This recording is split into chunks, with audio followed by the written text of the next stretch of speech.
নমস্কার বন্ধুরা, আজ আবার একটা ভিডিও নিয়ে হাজির। ইস্ট বেঙ্গলের খবর, ভারতীয় ফুটবলের খবরই দেব। যদিও আজকে আইপিএল শুরু হচ্ছে কলকাতা নাইট রাইডার্স এর ম্যাচ দিয়ে। কলকাতা নাইট রাইডার্স এবং আরসিবি এর মধ্যে ম্যাচ, যেটা কলকাতা ইডেন গার্ডেন্সে হওয়ার কথা। উদ্বোধনী অনুষ্ঠানও হবে, কিন্তু সবকিছু ডিপেন্ড করছে বরুণ দেবতার উপরে। কারণ আবহাওয়া বিরূপ, বৃষ্টিপাত হচ্ছে, সন্ধ্যের দিকে আরো বৃষ্টি হওয়ার সম্ভাবনাও রয়েছে। ফলত ম্যাচের ভবিষ্যৎ নিয়ে আশঙ্কা রয়েছে। সে সমস্ত কিছু খবরই দেব। তবে ভিডিও শুরুতে আপনাদেরকে যেমনটা বলে থাকি যে ভিডিওটা ভালো লাগলে লাইক, কমেন্ট, শেয়ার করতে ভুলবেন না। চ্যানেলে নতুন হলে সাবস্ক্রাইব করে নেবেন। মেম্বারশিপ নিলে আপনি জয়েন বাটনটা প্রেস করে নেবেন, আর বেল বাটনটা প্রেস করতে ভুলবেন না নোটিফিকেশনের জন্য। তবে ভিডিওর শুরুতে আজকে একটু অন্যরকম কিছু দেখাবো। কি দেখাবো? কারণ বেশ কয়েকজনের আমি কমেন্ট পেয়েছি যারা বলছেন যে আমি নাকি পেছনে রাজনৈতিক নেতা নেত্রীদের ছবি নিয়ে ভিডিও করছি। তো তাদেরকে আমি পার্সোনালি টেক্সট করে জানিয়েওছি যে আমার পেছনে যারা রয়েছেন তারা কেউ রাজনৈতিক ব্যক্তিত্ব কোনো দিনও ছিলেন না, কারণ তারা আর এই ধরাধামে নেই। তাই বলবো, তারা আর কোনোদিনই রাজনীতি করেননি, ভবিষ্যতে করার জায়গাতেও নেই। আর তারা দুজনেই আমার মা বাবা, আমার প্রয়াত মা বাবা। তো তাদের ছবিটা আরেকবার একটু ভালো করে আপনাদেরকে দেখাতে চাইবো, যে কেউ রাজনৈতিক নেতা নেত্রীদের সঙ্গে গুলিয়ে ফেলছেন কাকতলীয় ভাবে। দেখুন, আমি জানি না আপনারা কাকে, কোন রাজনৈতিক নেতা নেত্রীর সঙ্গে গোলাচ্ছেন। তো ইনি হচ্ছেন আমার মা, স্বর্গীয় লেট সন্ধ্যারানী ব্যানার্জি। দেখতে পেয়েছেন, 2017 সালে প্রয়াত হয়েছেন। তো ইনি, আমার মনে হয় না কোনোদিন রাজনীতির সঙ্গে আপনারা তাকে দেখেছেন, রাজনৈতিক নেতা নেত্রী ইনি। আর একটা ছবি আপনাদেরকে দেখাবো। আমি জানি না তো যে আপনারা ঠিক কাকে ভাবছেন রাজনৈতিক নেতা নেত্রী। তো আমি দুজনের ছবি একটু দেখিয়ে দিতে চাইবো। ইনি আমার বাবা, স্বর্গীয় দুর্গাদাস ব্যানার্জি। ঠিক আছে? তো এই দুটো ছবি আমার ভিডিওর পেছনে রিসেন্টলি রয়েছে। তো ওনাদের আশীর্বাদ নিয়ে তো চলছি। তো আশা করি যে বা যারা একটা কোথাও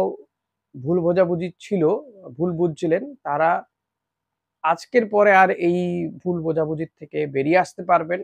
আমি তাদেরকে পার্সোনালি জানিয়েওছি যে এরা কেউ কোনোদিন রাজনৈতিক নেতা নেত্রী ছিলেন না। দুজনেই প্রয়াত, আমার মা আর বাবা। যাই হোক, এরপরেও যদি কারো প্রশ্ন থাকে অতি অবশ্যই কমেন্ট করবেন। পরিষ্কার হয়ে নেওয়াটা সত্যিই ভালো। আর যে বা যারা বলছেন যে রাজনৈতিক নেতা নেত্রীদের ভিডিও, মানে সামনে ছবি দিয়ে ভিডিওই দেখবো না এরপর থেকে, তো আপনাদের আশা করি ভুলটা আমি ভাঙতে পেরেছি। যদি এরপরেও মনে করেন যে এরা রাজনৈতিক নেতা নেত্রী, তো আমার কিছু করার নেই ভাই। তো যাই হোক, আজকের ভিডিও শুরু করা যাক। ভারতীয় ফুটবল এবং ইস্ট বেঙ্গলের খবর দেবো। অনেকগুলো খবর রয়েছে। বিশেষ করে বলতে গেলে বলতে হয়, ভারতীয় ফুটবলের খবর যদি দিতে হয়, যে আমরা জানি যে ব্রেন্ডন ফার্নান্ডেজ চোট পেয়েছেন আগের দিনই মালদ্বীপের বিরুদ্ধে ম্যাচে খেলতে গিয়ে। তো তার পরিবর্তে ইতিমধ্যেই পরিবর্তিত ফুটবলারকে ডেকে নেওয়া হয়েছে ভারতীয় শিবিরে। উদান্তা সিংকে ব্রেন্ডনের পরিবর্তিত ফুটবলার হিসেবে ডেকে নেওয়া হয়েছে ভারতীয় শিবিরে। তো এখন দেখা যাক যে উদান্তাকে আদৌ বাংলাদেশের বিরুদ্ধে ম্যাচে খেলানো হয় কিনা। 25 তারিখে ম্যাচ রয়েছে, আর মাত্র হাতে সময় খুবই কম রয়েছে। বাংলাদেশ টিম তারা ইতিমধ্যে শিলংয়ে পৌঁছে গিয়েছেন, প্র্যাকটিসেও নেমে পড়েছেন হামজা চৌধুরীরা। এই হামজাকে সামনে রেখেই কিন্তু বাংলাদেশ স্বপ্ন দেখছে তারা ভারতকে হারানোর। অতি অবশ্যই এই এশিয়া কাপ যে কোয়ালিফাইং 2027-এর ম্যাচ, সেই ম্যাচে বা কোয়ালিফাই করার এশিয়া কাপে। তো স্বপ্ন দেখা ভালো বাংলাদেশের জন্য। তবে তাদের দেশে আবার প্রতিবাদ বিক্ষোভ চলছে। এমনিতেই বেশ কয়েক মাস ধরে অশান্ত রয়েছে বাংলাদেশ। তাদের দেশ থেকে শেখ হাসিনাকে বিতাড়িত করা হচ্ছে, তারপরেও যে শান্তি ফিরেছে এমনটা নয়। তারপরে এই ফাহমিদুল তাকে মানে বাংলাদেশ টিমে না রাখাতে কিন্তু সেখানে আবার ফুটবল প্রেমীদের মধ্যে বিক্ষোভ প্রতিবাদ চলছে। বাংলাদেশের ফুটবল সংস্থা তারা জানিয়েছে যে শুধুমাত্র ভারতের বিরুদ্ধে জয়টাই মূল নয়, তাদের মূল উদ্দেশ্য নয়। জয় পেলেই যে বাংলাদেশ ফুটবল অনেক দূর এগিয়ে যাবে এমনটা ভাবার কোনো কারণ নেই। তো ভারতও প্রস্তুতি সারছে। এই বছরে একটি জয় তারা পেয়েছে, friendly match, FIFA friendly match, মালদ্বীপের বিরুদ্ধে ৩-০ গোলে হারিয়েছে। যথেষ্ট ভালো পজিশনে রয়েছে, তবে চোট আঘাত একটু সমস্যায় রেখেছে ভারতীয় দলকে। তবে এই ভারতীয় দলে এতজন চোট পাওয়ার পরেও পিভি বিষ্ণু এবং ডেভিডরা ডাক না পাওয়াতে আমি কিছুটা আশ্চর্যই হয়েছি। এটা আমার মনে হয় না জাস্টিফিকেশন হয়েছে। যাই হোক, মানালো মার্কোয়েস তিনি তার ভারতীয় ফুটবলের কোচিং জীবনে প্রথম জয় পেয়েছেন। আমি বলছি জাতীয় দলের, এফসি গোয়ার কথা বলছি না কিন্তু। জয় পেয়েছেন, কারণ গত সিজনে একটাও জয় পাননি। কোচেদের কথাই যদি বলতে হয়, এবার কিন্তু আইএসএল এ বেশ কিছু নতুন কোচকে দেখা যাবে। বেশ কিছু টিম ইতিমধ্যেই কয়েকজন কোচের সঙ্গে কথাবার্তা চলছে। নতুন কোচ মিন্স নতুন দলের কোচ হিসেবে তাদেরকে দেখা যাবে। তবে একটা কথা যেটা ভেসে উঠছিল, যেটা আমিও কিছুদিন আগে জানিয়েছিলাম, যে কার্লোস কুয়াদ্রাত আবারও আইএসএল এ ফিরছেন তিনি। সেটা কিন্তু হচ্ছে না, কারণ কার্লোস কুয়াদ্রাত তিনি ফিলিপিন্সের জাতীয় দলের সহকারী কোচ হিসেবে নিযুক্ত হয়ে গিয়েছেন। ফলত কার্লোস কুয়াদ্রাতের আর ভারতে ফেরার এই মুহূর্তে আর কোনো চান্সেস নেই, যদি না বড় কোনো বিরাট কোনো অফার টফার দেওয়া হয়। তো ইস্ট বেঙ্গলের প্রাক্তন কোচ কার্লোস কুয়াদ্রাত, তো তার জন্য অতি অবশ্যই শুভেচ্ছা রইল। ইস্ট বেঙ্গলকে সাফল্য দিয়েছেন, আবার কিছুটা ব্যর্থতাও তিনি মুখ দেখেছেন। সাফল্য দিয়েছেন মানে ১২ বছর পরে east Bengal super cup champion হয়েছিল। এই এএফসি চ্যালেঞ্জ লিগে যে ইস্ট বেঙ্গল খেলতে গিয়েছিল, সেটাও কিন্তু এই সুপার কাপ চ্যাম্পিয়ন হওয়ার জন্যই। তো কার্লোস কুয়াদ্রাতের জন্যই এটা সম্ভব হয়েছিল, এটা তো বলতেই হয়। তবে হ্যাঁ, তার উপরে যে ভরসা করেছিল ইস্ট বেঙ্গল, এই সিজনে কিন্তু তিনি ডুবিয়েছেন। প্রথম ৬টা ম্যাচে ইস্ট বেঙ্গলের হার। আমি বলবো তার উপরে যতটা না তিনি যতটা না ডুবিয়েছেন, তার সহকারীরা অনেক বেশি করে ডুবিয়েছেন। তো যাই হোক, এই কার্লোস কুয়াদ্রাতের জন্য অতি অবশ্যই আমার পক্ষ থেকেও শুভেচ্ছা রইল। থাংবই সিংডোকে নিয়ে ইস্টবেঙ্গল তাকে নিচ্ছে, এবং এটা ইস্টবেঙ্গল কর্তারা নাকি জানেন না যে থাংবই সিংডোকে ইস্টবেঙ্গল নিচ্ছে, কারণ ইমামি কর্তারা তাকে নিচ্ছেন বলে জানা যাচ্ছে। এবং তার এই অন্তর্ভুক্তি আর অময় ঘোষালের মোটামুটি প্রস্থান ধরে নেওয়া যেতে পারে। অময় ঘোষালের ভূমিকা নিয়ে এমনিতেই ইস্টবেঙ্গল কর্তারা, বিশেষ করে ইমামি কর্তারা খুশি ছিলেন না। কোচও খুব একটা খুশি নন। সে কারণে তার প্রস্থান বা তার বিদায় মোটামুটি পাকা হয়ে উঠছে। তো এই অময় ঘোষালের ভূমিকা নিয়ে এবং থাংবই সিংডোকে অন্তর্ভুক্ত করা নিয়ে কিন্তু ইস্টবেঙ্গল কর্তা এবং ইমামি কর্তাদের মধ্যে একটা গন্ডগোল শুরু হয়েছে। ইস্টবেঙ্গল কর্তারা অর্থাৎ দেবব্রত সরকার তারা আগেই জানিয়েছেন যে থাংবই সিংডো কে বা কারা কেন নিচ্ছে জানি না, তার কি ভূমিকা হবে সেটাও তারা জানেন না। কিন্তু যেটা জানা যাচ্ছে যে থাংবই সিংডোর কাজটাই হবে এই আইএসএল টিম এবং এই যে জুনিয়র বা রিজার্ভ বেঞ্চকে স্ট্রং করার ক্ষেত্রে নতুন ফুটবলারদেরকে স্কাউটিং এর কাজটাই তিনি করবেন, বা প্লেয়ারদের আনার ক্ষেত্রে তার ভূমিকা অত্যন্ত গুরুত্বপূর্ণ হবে। এক তো অস্কার ব্রুজো, তিনি তার পছন্দের প্লেয়ারদের আনবেন, সেটা তিনি শর্ততেই রেখেছেন তাকে যখন এক্সটেনশন দেওয়া হয়েছে। পাশাপাশি এই থাংবই সিংডো তারও একটা গুরুত্বপূর্ণ ভূমিকা থাকবে, যেটা এতদিন অময় ঘোষালের থাকছিল। তো খুব পরিষ্কার যে অময় ঘোষালের কিন্তু বিদায় ঘন্টা বেজে গিয়েছে, এটা ধরে নেওয়া যেতে পারে, যদি না বড় কোনো পদক্ষেপ হয়। থাংবই সিংডো এক্ষেত্রে গুরুত্বপূর্ণ ভূমিকা নেবে, এমনিতে তার অভিজ্ঞতা রয়েছে হায়দ্রাবাদ এফসির কোচ থাকাকালীন। তো থাংবই সিংডো আশা করা যাবে যে তাকে নিয়ে ইস্টবেঙ্গল ইমামি কর্তাদের মধ্যে এই যে গন্ডগোল, সেই গন্ডগোলটা অচিরেই মিটে যাবে। ইস্টবেঙ্গল অ্যাজ এ ক্লাব হিসেবে ভালো পারফরমেন্স করবে, তার জন্য যা যা করণীয় সেটাই করবে। তো সেই কারণে কিন্তু দুটো পক্ষকে এক জায়গায় আসতে হবে ভাই। শুধু শুধু বিক্ষোভ, প্রতিবাদ আর এই সমস্ত গন্ডগোল পাকিয়ে দলটাকে আবার একটা চরম খারাপ অবস্থায় না নিয়ে গেলেই নয়। এটা আমার কর্তাদের উদ্দেশ্যে প্রশ্ন থাকবে যে কেন এরকমটা করছেন। নিজেরা এক জায়গায় বসুন, বসে একটা সিদ্ধান্তে আসুন। এবার আইএসএল এর কথা তো বলছি বটে, কিন্তু আইএসএল আদৌ কি সামনের বছর হবে, নাকি নতুন কোনো লিগ ফরম্যাট আসতে চলেছে? কারণ ইতিমধ্যেই এফএসডিএল এআইএফএফ কে একটা শর্ত দিয়েছে যে তাদের বার্ষিক যে ৫০ কোটি টাকা দিত এফএসডিএল, এবার থেকে আর তারা দেবে না। এমনিতেই এই বছরই তাদের সঙ্গে চুক্তি শেষ হয়ে যাচ্ছে। ১৫ বছরের যে চুক্তি ছিল, ২০১০ সালে যে চুক্তি হয়েছিল এফএসডিএল এর সঙ্গে, অর্থাৎ রিলায়েন্সের সঙ্গে এআইএফএফ এর, সেই চুক্তি শেষ হয়ে যাচ্ছে। ফলত এই চুক্তি শেষ হয়ে যাওয়ার পরে আর কিন্তু এফএসডিএল ভারতীয় ফুটবল সংস্থাকে ৫০ কোটি টাকা দেবে না, যা নিয়ে কিন্তু আতান্তরে পড়েছে আইএফএফ।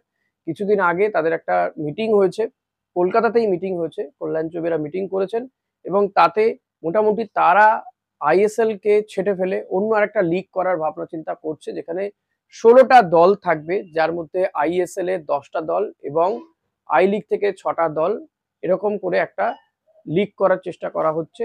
আইএসএল এর ১০টা দল মানে এখন যে র্যাঙ্কিং এ যে 10টা দল রয়েছে সেরকম নিয়ে 16টা দল নিয়ে একটা লিগ করার ভাবনা চিন্তা চলছে, এবং সেখান থেকে যে বা যারা চ্যাম্পিয়ন হবে তারাই এএফসি চ্যাম্পিয়ন্স লিগ খেলতে যাবে, এরকম ফরম্যাটটা হতে চলেছে। এবং এক্ষেত্রে একটা গ্রুপ লিগ মতো হবে। তো সেক্ষেত্রে যে টাকা পয়সা লাগবে তার কিছুটা অংশ ক্লাব কর্তৃপক্ষ দেবে, তাদেরকে কিছু কয়েক কোটি টাকা করে দিতে হবে। সেটা কিন্তু মোটামুটি একটা ঠিক হচ্ছে, বা তারা নিজেদের মধ্যে একটা ঠিক করেছেন। এখন এই শর্তগুলো ক্লাব কর্তৃপক্ষ আদৌ মেনে নেবে কিনা বা এটাই চূড়ান্ত হচ্ছে কিনা সেটা এখনো পর্যন্ত চূড়ান্ত নয়। কারণ অনেকেই মনে করছেন এর ফলে এআইএফএ পাল্টা এফএসডিএল এর উপর একটা চাপ বজায় রাখার জন্য তারা একটা বিকল্প ভাবনা চিন্তা করে রাখতে চাইছেন। কারণ এফএসডিএল বলে দিয়েছে এআইএফএফ কে তারা আগামী বছর থেকে লাভের 14% দেবে, এবং সেক্ষেত্রে অনেকগুলো শর্ত চাপিয়েছে, যেটা নিয়ে আগেও একবার ভিডিও করেছি আমি, তাই নতুন করে আর সেই বিষয়গুলো উত্থাপন করতে চাইছি না।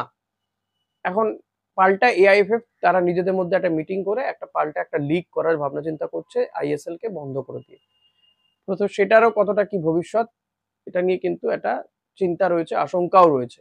তো সব মিলিয়ে ভারতীয় ফুটবলের এই যে লিগ, সর্বোচ্চ লিগ কি হতে চলেছে সেটা নিয়ে এখনো পর্যন্ত কিন্তু একটা দোটানা বজায় রয়েছে। আশা করব যে এই বিষয়গুলো খুব দ্রুত মিটে যাবে, এফএসডিএল এআইএফএফ তারা মিটাতে পারবে, সক্ষম হবে। এবার যদি মোহনবাগানের খবরের দিকে নজর রাখা যায়, মোহনবাগান শোনা যাচ্ছে, এটা রিউমার্স বটেই, যে প্রচুর টাকা দিয়ে একজন অস্ট্রেলিয়ান ফুটবলারকে আবার নিয়ে আসছে। এমনিতে মোহনবাগানে অস্ট্রেলিয়ান ফুটবলার রয়েছেন, কামিংস বা জেমি ম্যাকলারেনরা রয়েছেন, এবং এদের হাত ধরে আরো একজন অস্ট্রেলিয়ান ফুটবলার তাকে নিয়ে আসছে মোহনবাগান, এমন একটা খবর বেশ কিছুদিন ধরে শোনা যাচ্ছে। তার মার্কেট ভ্যালু 16 কোটি টাকা। হ্যাঁ, ঠিকই ধরেছেন, জ্যাকসন এরভিন অস্ট্রেলিয়ার ক্যাপ্টেন ছিলেন। তো তিনি ভারতের বিরুদ্ধেও খেলে গিয়েছেন, গোলও করেছেন, যথেষ্ট উচ্চমানের প্লেয়ার। তার মার্কেট ভ্যালু 16 কোটি টাকা। তাকে নাকি হিউজ অ্যামাউন্ট দিয়ে নিয়ে আসতে চলেছেন সঞ্জীব গোয়েঙ্কা, এবং তাদের লক্ষ্য অতি অবশ্যই এই আইএসএল নয়, লক্ষ্য এএফসি চ্যাম্পিয়ন্স লিগ। সেটাকেই তারা পাখির চোখ করে কিন্তু আরো বেশ কিছু বড় ফুটবলারকে তারা আনতে চলেছে, যার মধ্যে এই জ্যাকসন এরভিন অন্যতম। এখন জানি না সেটা আদৌ সম্ভব হবে কি হবে না, কিন্তু সেদিকে আমাদের নজর রাখতে হবে। যদি মোহনবাগান এই মাপের ফুটবলারকে নিয়ে আসে তাহলে কিন্তু তারা আইএসএল এ বাকি দলগুলোকে জাস্ট ধুয়ে মুছে সাফ করে দেবে, এটা কিন্তু বলে রাখা যায় এখন থেকেই।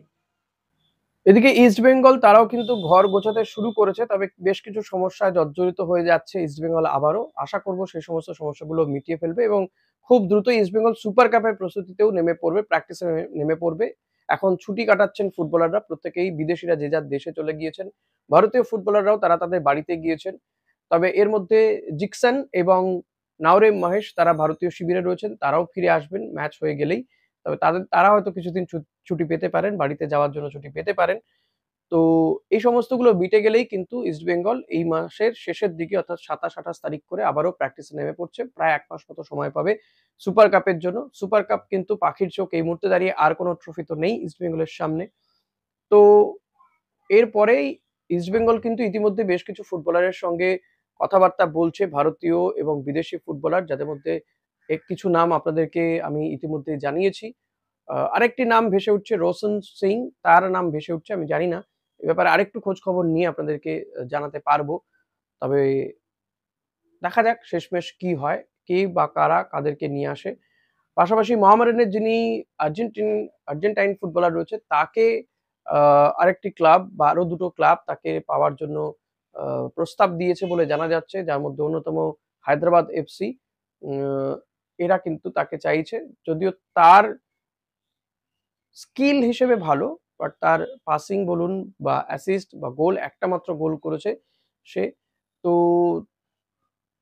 এই পর্যন্তই বলা যেতে পারে ট্রান্সফার যে নিউজ পাওয়া যাচ্ছে। এর বাইরে আবার কিছু হলে আবার একটা ভিডিও অতি অবশ্যই আপনাদের সামনে নিয়ে আসবো। আশা করি এই ভিডিওটা আপনাদের ভালো লেগেছে এবং অনেকের প্রশ্নের উত্তর আমি দিতে পেরেছি আমার এই ভিডিওতে। ভিডিওটা ভালো লাগলে লাইক, কমেন্ট, শেয়ার করতে ভুলবেন না। চ্যানেলে নতুন হলে সাবস্ক্রাইব করে নেবেন। বেল বাটনটা প্রেস করতে ভুলবেন না। আপনি ঠিক জয়েন করতে পারেন, মেম্বারশিপ নিতে পারেন। Thank you.